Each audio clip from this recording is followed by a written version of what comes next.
ডিগবৈত বিধায়ক সুৰেণ ফুকনৰ নিযুত মইনা আঁচনিৰ প্ৰপত্ৰ বিতৰণ। ডিগবৈ বিধানসভা সমষ্টিত নিযুত মইনা আঁচনিৰ প্ৰপত্ৰ বিতৰণৰ কাৰ্যসূচী শুভাৰম্ভ কৰে বিধায়ক সুৰেণ ফুকনে। ডিগবৈ মহিলা মহাবিদ্যালয়ত অনুষ্ঠিত অনুষ্ঠানত জিলা আয়ুক্ত স্বপ্ননীল পাল উপস্থিত থাকে। অনুষ্ঠানত মহিলা মহাবিদ্যালয়ৰ অধ্যক্ষা সৌমাৰ বিদ্যাপীঠৰ ভাৰপ্ৰাপ্ত অধ্যক্ষৰ লগতে শিক্ষক শিক্ষয়িত্ৰী উপস্থিত থাকে। ইয়াৰ পাছত ডিগবৈ মহাবিদ্যালয়ৰ টিংৰাই উচ্চতৰ মাধ্যমিক বিদ্যালয়তো বিধায়কে প্ৰপত্ৰ বিতৰণ কৰে। প্ৰপত্ৰ বিতৰণ কৰি বিধায়ক ফুকনে নিযুত মইনা আঁচনিৰ যোগেদি বাল্য বিবাহ ৰোধ আৰু ছাত্ৰ ছাত্ৰীৰ শৈক্ষিক জীৱন অধিক উন্নত কৰাত সফল হ'ব বুলি জানিবলৈ দিয়ে। মতে নিযুত মইনা আঁচনিখিনি শুভাৰম্ভ কৰা হৈছে আমাৰ জনপ্ৰিয় মুখ্যমন্ত্ৰী ডক্টৰ হিমন্ত বিশ্ব শৰ্মা ডাঙৰীয়াই, আৰু আমি বিধায়কসকলকো আমাৰ দায়িত্ব দিছিলে। গতিকে আজি ডিগবৈ সমষ্টিৰ মহিলা মহাবিদ্যালয়ত মই ডিগবৈ সৌমাৰ বিদ্যাপীঠ আৰু ডিগবৈ মহিলা মহাবিদ্যালয়ৰ প্ৰায় ইয়াত 700গৰাকী ছাত্ৰীক প্ৰপত্ৰ বিতৰণ কৰিলোঁ, আৰু মোৰ লগত উপায়ুক্ত স্বপ্নীল পাল ডাঙৰীয়া ইয়াত উপস্থিত আছিলে।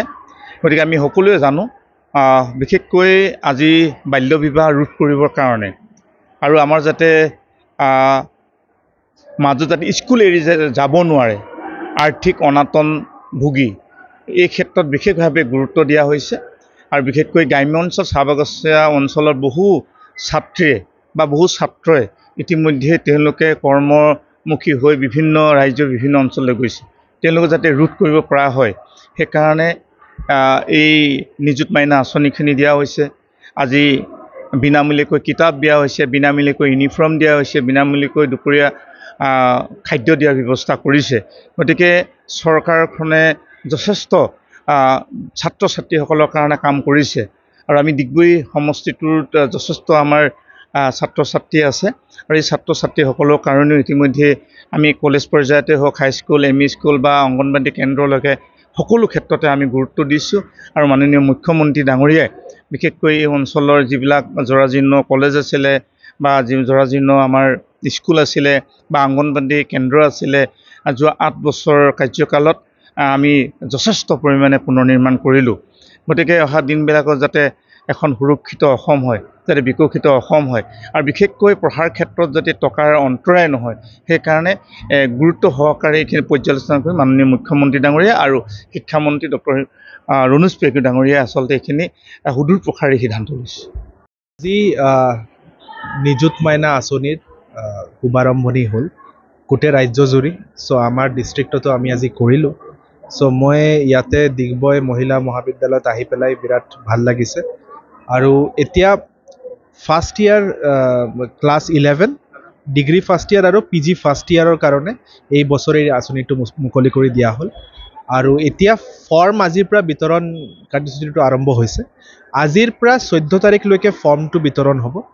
16ৰ পৰা 21 তাৰিখলৈকে আমি মানে ফৰ্ম ভৰি দিয়াৰ পিছত আমি কালেক্ট কৰা ষ্টাৰ্ট কৰিম। তো 21 তাৰিখলৈকে আমি গোটেইকেইটা ফৰ্ম পাই যাম। চ' আপোনালোকৰ মাধ্যমত মই যিসকল ছাত্ৰীয়ে এই আঁচনিটোৰ অধীনত বেনিফিট লোৱাৰ কাৰণে ফৰ্মটো ভৰিব তেখেতসকলক মই এটা আহ্বান জনাম কি যেটো দৰ্পণ আৰু সামৰ্থ পৰ্টেলত যেটো ID আছে সেই IDটো যাতে সঠিককৈ তেওঁলোকে ভৰায়, কিয় এইটো মেচিংটো হ'ব। যদি IDটো আকৌ তেওঁলোকে ভৰোৱা IDটো নিমিলে তেতিয়া আকৌ প্ৰব্লেম হৈ যাব, তেওঁলোকৰ টাইম লাগিব। চ' যাতে একো প্ৰব্লেম নহয় তেওঁলোকে যাতে ফৰ্মটো গোটেইকেইটা ইনফৰমেশ্যনে ভালকৈ ভৰায়, এস্পেচিয়েলি দ্য সামৰ্থ আৰু দৰ্পণৰ যেটো ID আছে। চ' আশা কৰোঁ কি আঁচনিৰ জৰিয়তে আমাৰ ডিষ্ট্ৰিক্টৰ যিকেইটা প্ৰব্লেম আছে যেনেকুৱা ড্ৰপ আউট ৰেট বা আমাৰ চাইল্ড মেৰেজৰ প্ৰব্লেম এইবিলাক চব সলভ হ'ব। ধন্যবাদ। ডিগবৈৰ পৰা প্ৰদীপ দেৱনাথৰ ৰিপৰ্ট DA 365।